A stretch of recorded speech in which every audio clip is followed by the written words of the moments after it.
left 50, caution, 3 right tightens.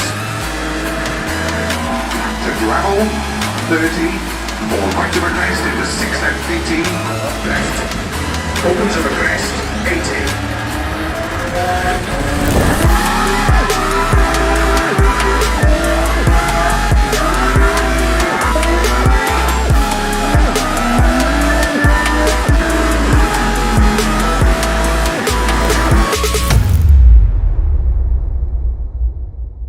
Hi Gaurav, how are you? Good, how are you? All good. Thanks for having us. Absolutely a pleasure. Yeah. So Gaurav, I'll just jump into it. Yeah. When did you realize that rallying was your path in motorsport? Well, very importantly, I grew up around rally cars at home. My mama, my uncle was full-time into it, and he was a driver with the top teams of the country. So he was full-time into rallying, and that prompted me to get into sport. Obviously, growing up as a teenager, imagine having cars in your driveway which are going to rally. Nothing can stop you, I guess, and you have that edge to, go and drive. So I, pursued it in a very professional way early on. Since I was 15, 16, I was already driving around in grounds and in safe zones. So it really helped me, tune myself and to see where I'm going to be next. So I guess that's when I knew that yes, this is my line of motorsport that I want to choose. Nice, that's great. So you've raced across continents. Which has been your favorite rally and why? There's no real rally that I would hate because I love rallying. So, but yeah, I mean the toughest one probably would be Indonesia, Malaysia in terms of the weather, because you go through 100% humidity, 35, 37 degrees heat, and the inside cabin temperatures have known to be recorded at well over 65 to 70 degrees, and we end up losing 5 to 6 kilos of water weight over 2-3 days of driving. So that's really harsh. But still, it's a massive challenge because to drive through those kind of terrains and plantations, it's very difficult. But yeah, I would say, New Zealand has probably the best roads on the planet when it comes to rallying. They have these natural gravel roads that people use for their daily commute, and they're shut down for us to rally. And last year I was rallying there, and in Otago, which is probably one of the best rallies in the world, and it has average speeds of over 130 kilometers an hour. So it's super fast, and it's crazy fun to drive there, and super technical as well. So I somehow can understand that because I've driven that in dirt Those rally. days, Yeah. So they're quite close to I had a smile on my face instantly. Yeah, and it's super technical because you have to be super precise with the steering. Yeah. Nice. What mindset does it take to drive on unpredictable terrain? Well, the mindset should be always to win. It's very simple for me. That's my mantra, and there's no two ways about it, and there's no I don't give myself any chance to cry about stuff or equipment that I don't have. It's either go flat or go home. That's how I've raised myself, and mentally I've tuned myself to be.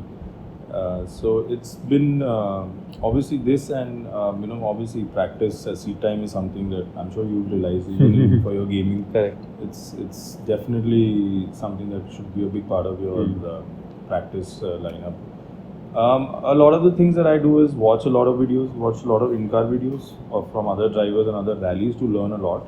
It really helps to make sure that your pace notes are spot on, and you understand the conditions, the grip levels, and the surface, the region, everything. So these are a few of the things that you need to do to make sure you tick all the boxes. And what about the headspace? Like while you're driving, is your mind going all kill, or are you in like a zen and relaxed? It depends on zone? the competition around you, the confidence that you generate. Sometimes you don't know a rally. Sometimes you know a rally. So for me, if I don't know the rally, like Otago last year, I knew I could be a front runner, and I gave myself a little bit of time to learn the stages, to get into that rhythm because it was so high speed. So I gave myself the first stage I was third fastest. Then the second stage I was fastest. The third stage I was again fastest. So it's about building up the momentum and understanding where you're strong and where you can be stronger. And I mean, you do make mistakes, and we've all made mistakes, in the early part of the careers. But that's how you learn, and the mindset should be obviously, you have to be very strong-headed, I would say, in motorsport, Correct. because it's competing against the best in the world, and you're competing against time. So, you can't be hungry all the time, and controlled aggression is something that I've been trying to, put into my system, and obviously there's no limit to it. So you're constantly learning and improvising. I'm going to use that tip, controlled aggression. Yeah. So you won the Asia Pacific Rally 3 times. Yeah. What does that achievement mean to you? Well, I'm of course very glad to have achieved that. Growing up as a kid, I never thought I would be rallying at that level with those guys who are winning the world title. So for me to be able to win those titles against drivers who have won the world title it's phenomenal. Because obviously they do like 25 rallies a year and I do 6. I mean, no complaints about it. Like I said, go flat or go home. But it's a great opportunity to be able to drive with those guys.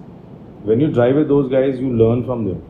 That's very, very important. You have to monitor how they are driving, what is their speed, which stages are strong for them, which stages are strong for you. So, it's like tennis, if you play with a better player, you constantly become better at the game. So you drive against better drivers, you learn from them if you want to. You grasp from them, you talk to them, you understand what they do, you see what they do and how they go through the day and how they set up the cars. There's so many factors that you sort of implement into your own life and driving. So how do you prepare for a rally, both mentally and physically? Well, firstly, I'm always very particular about discipline, especially when I'm rallying, that I need my 8 to 10 hours of sleep. Then I definitely take control of my diet, hydration. I start my diet and hydration like 12 to 15 days in advance prior to the event, so that the body starts getting used to it. And obviously, like I said, I do a lot of research on pace notes of the local rallies, of the region that I'm going to. So my next rally, if I'm going to something which is new and I have not done for 2-3 years, so I'll have to really dig into the guys who've won those rallies. I will dig into their pace notes and understand what are they doing. Caused it. And then again, a lot of in-car videos of those guys who are driving to see how they're driving, the terrain, so I can start choosing my tires, my strategy. And obviously then practice pre-event with the engineers to make sure the car setup is spot on. Good. What's some misconception that people have about rally drivers and the sport in general? They think we are rash drivers. That's true. I agree. But trust me, there's nothing rash about it, because if you're going to be rash, you're going to kill yourself. Yeah, you can't be stupid. Ulte pade. Yeah, you can't be stupid about rallying. I mean, racing is fine. It's a lot more easier in terms of being on a racetrack and those 13 or 15 corners. So I mean, okay, you can screw up, but you might just go off and come back, or you might go into the barricade. But here you're coming back and you have to go down the hill or be wrapped around a tree. So you got to be smart, and you got to be able to be a very versatile driver, to be able to drive on different surfaces in each stage, which could alter every few kilometers. For example, when we drive in Japan, we start from the bottom of the mountain, and while we go up, there's snow, ice and hail or rain, so it's constantly changing the conditions. So if you're rash and if you're stupid, then obviously you're going to make mistakes, maybe break the car, or you'll roll the car and damage it and might get hurt. So definitely rally drivers are probably the smartest guys, because they have to drive over so many different terrains. Correct. It's like a complete synchronization of the body and mind. One with the car. Yeah. Can't even shut off your mind. No chance. You can't even blink, I think, in some stages. You should see some of the in-car videos from Tanak and Loeb, and they don't blink for like 30 seconds, 45 seconds, 1 minute when they're in the fast sections, because the level of concentration is so high that you forget that you have to blink, literally. Let's talk sim training. How does that fit in your routine? To be honest, I never imagined this to be such an intense part of, could be an intense part of my training program prior to the rallies that I go to. It's, like I said, it's very realistic, which I did not expect. It can be very physical, which I never expected, which is something that I love more than anything else.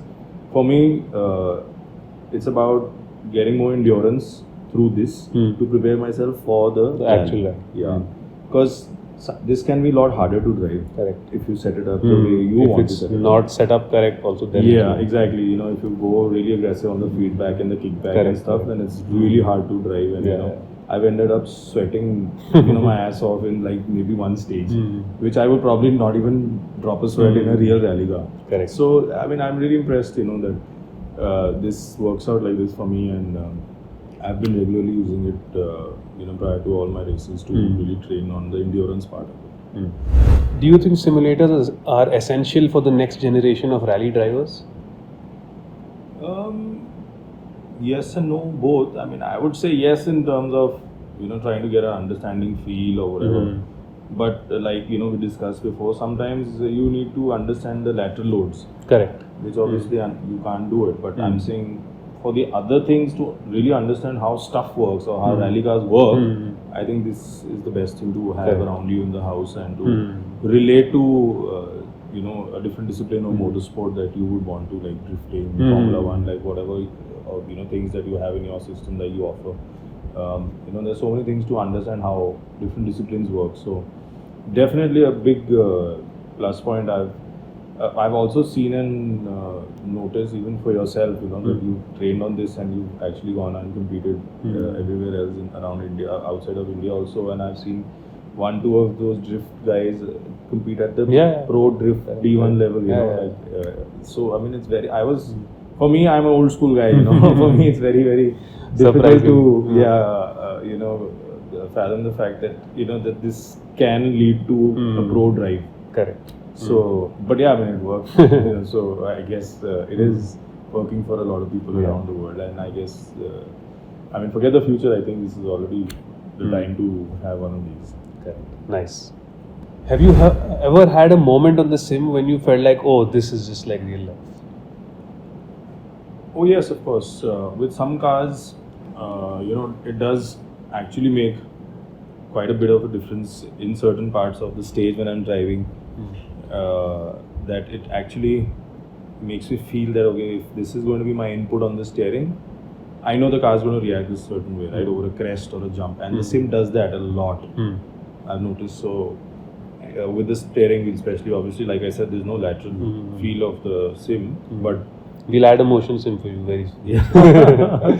And but I mean, especially with like chucking the car, you saw how I was driving today. Correct. I'm very natural. Yeah, so I'm probably implementing all those natural inputs, which obviously it's embedded in my system. I don't have to think, but it works for me. You saw the speed. I mean, I couldn't imagine.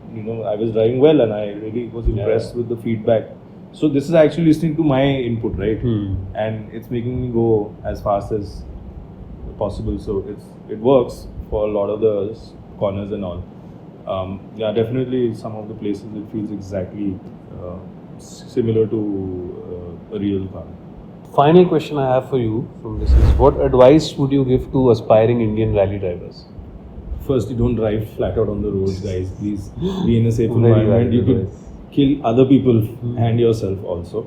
So, and we just always be safe around everyone and definitely get one of these sims.